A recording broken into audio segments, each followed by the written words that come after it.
He just would not accept the science that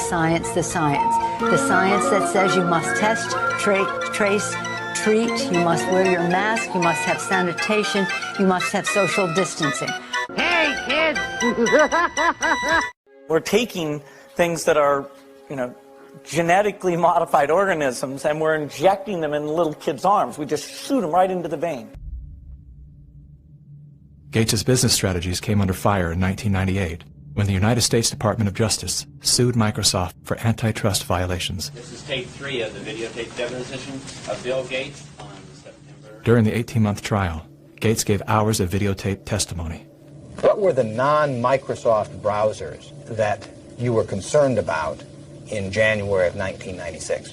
That month. Yes, sir. And what about it?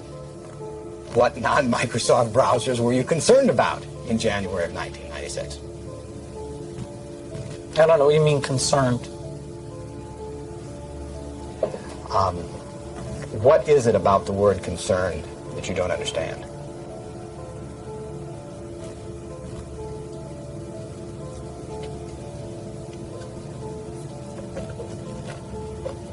I'm not sure what you mean by it. The Justice Department has charged Microsoft with engaging in anti-competitive and exclusionary practices designed to maintain its monopoly in personal computer operating systems.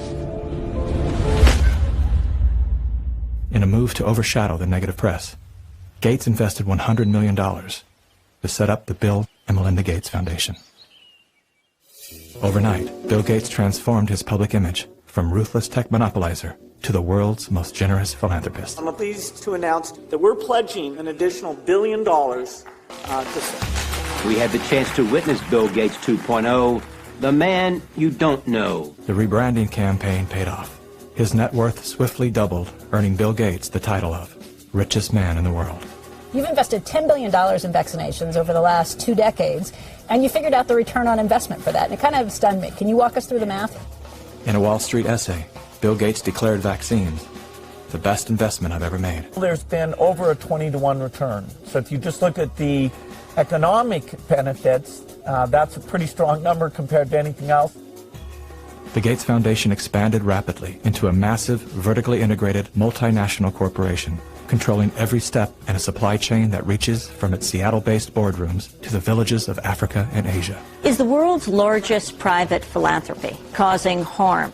The Bill and Melinda Gates Foundation has made millions of dollars each year from companies blamed for many of the same social and health problems the foundation seeks to address. The Gates Foundation has investments in 69 of the worst polluting companies in the U.S. and Canada. Other companies in the foundation's portfolio have been accused of transgressions, including forcing thousands of people to lose their homes, supporting child labor, defrauding and neglecting patients in need of medical care. The Gates Foundation has not provided details. William H. Gates III and Melinda French Gates. As a top donor to both the WHO and the CDC, no one man has more power than Bill Gates to influence and control the health and medical freedom of all people. Normalcy only returns when we've largely vaccinated the entire global population. This will be the new normal until a vaccine is developed. Until we find a vaccine, going back to normal means putting lives at risk. We need to produce it and to deploy it in every single corner of the world. Full vaccination of our children and pregnant women. Development of new vaccines, therapeutics and diagnostics. Before effective vaccines and therapeutics are developed.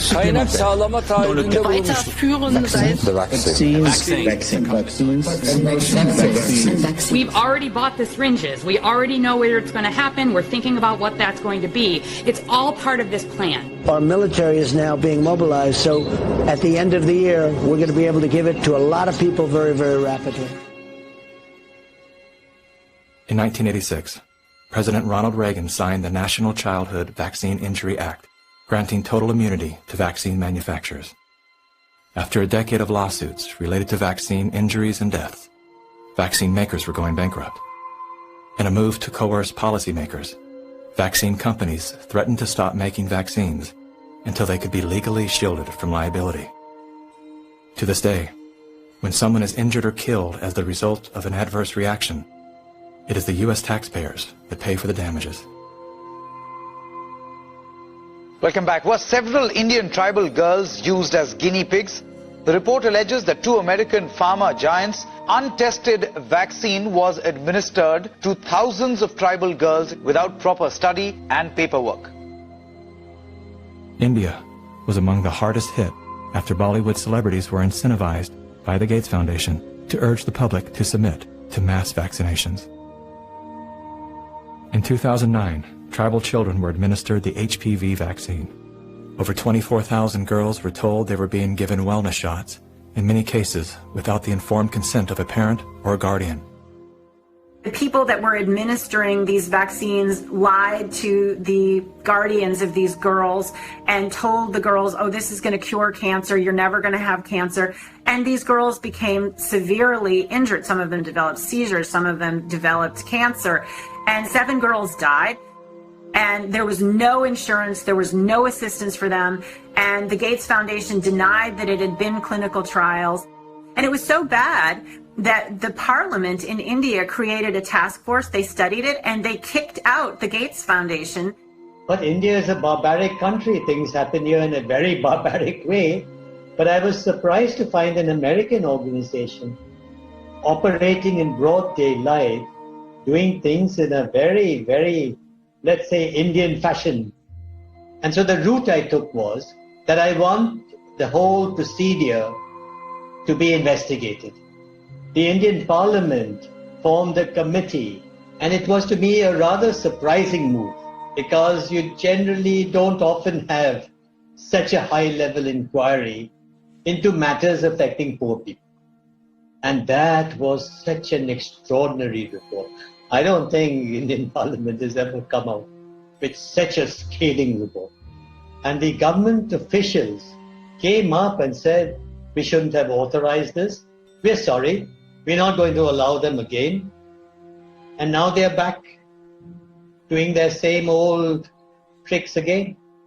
The good news is that human clinical trials can start as early as July 2020 for India's first COVID-19 indigenous vaccine that's been developed by Bharat Biotech. So you can imagine how the manipulation of the media, by the media, the manipulation of public opinion by leaders from all political parties unanimously saying, we want a vaccine.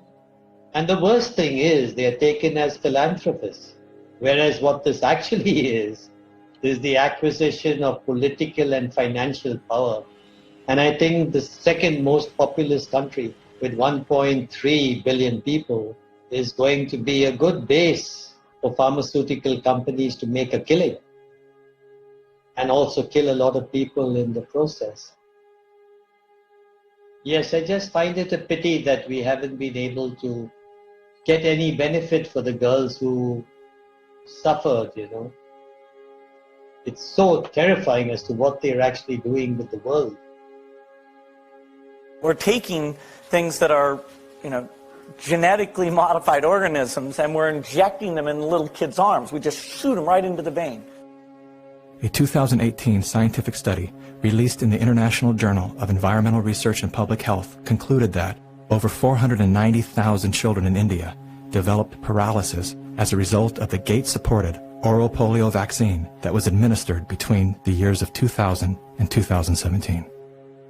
Using all the usual sleight of hand, U.S.-based media and fact-checkers rushed to bury the story. But thanks to the meticulous work of a team of Indian researchers and doctors, the inconvenient truth lives on the NIH.gov website. It's my honor to introduce Bill and Melinda Gates. Without any medical training, Bill and Melinda Gates founded the Global Alliance for Vaccines and Immunization, through which they fulfill their agenda to vaccinate the world. The foundation has been sued by the governments of some of the poorest and most vulnerable nations for causing serious harm through experimental vaccine programs.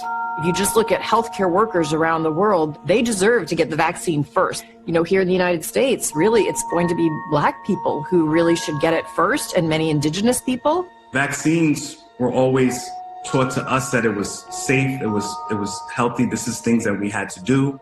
But given the position that I am in now as a state legislator, and looking at these studies and reviewing a lot of these studies, It's very scary, and I want the African American community to open up their eyes. Of all the places that Mr. Gates could have gone in the world, why did he settle on Africa? It's not because he cares about people that look like me. He cares about an agenda. African bodies have been used as lab rats for many years for Big Pharma. They are using us for trials, they are using us for testing, but as an African, I say no more.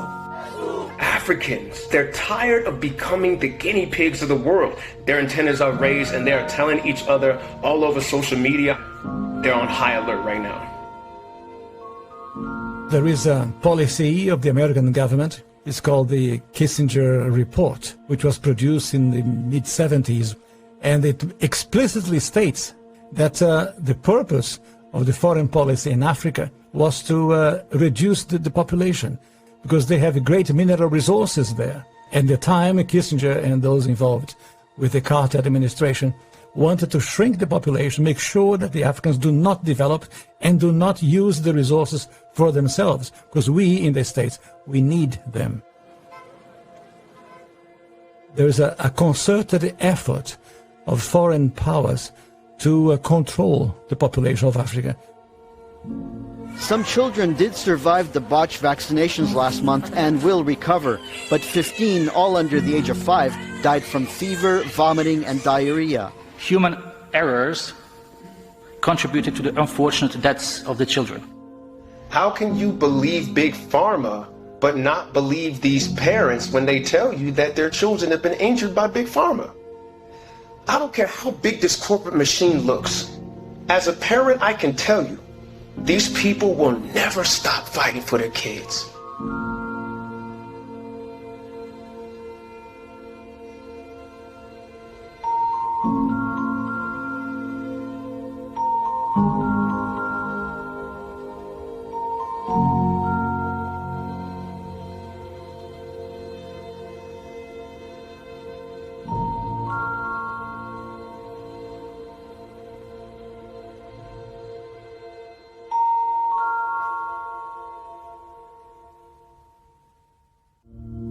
Bill Gates is either the most misunderstood man alive or one of the most convincing con men to ever live. Is he a benevolent hero or a malevolent opportunist? Bill Gates. Personally, I would love to believe that one of the richest men in the world is giving away his fortune for the betterment of humanity. I want to believe that endearing smile. I want to believe that his heart is as soft and warm as his sweaters.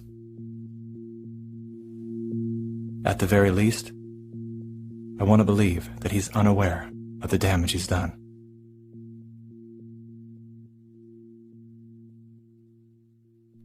When do you think life will fully return to what we thought of as normal back in January? No masks, no social distancing, no other protective measures necessary. Certainly by the summer, we'll be way closer to normal than we are now. But even through early 2022, unless we help other countries get rid of this disease and we get high vaccination rates in our country, the risk of reintroduction will be there. And of course, the global economy will be slowed down, which hurts America economically in a pretty dramatic way. So we'll have, starting in the summer, about 9 months where a few things like big public gatherings will still be restricted. But, we can see now that somewhere between 12 to 18 months, we have a chance, if we manage it well, to get back to normal. For the world at large, normalcy only returns when we've largely vaccinated the entire global population. And, well, this won't be the last pandemic that we face. So we, we'll have to prepare for the next one. That, I'd say is, will get attention this time. It was at this moment that he knew. He fucked up.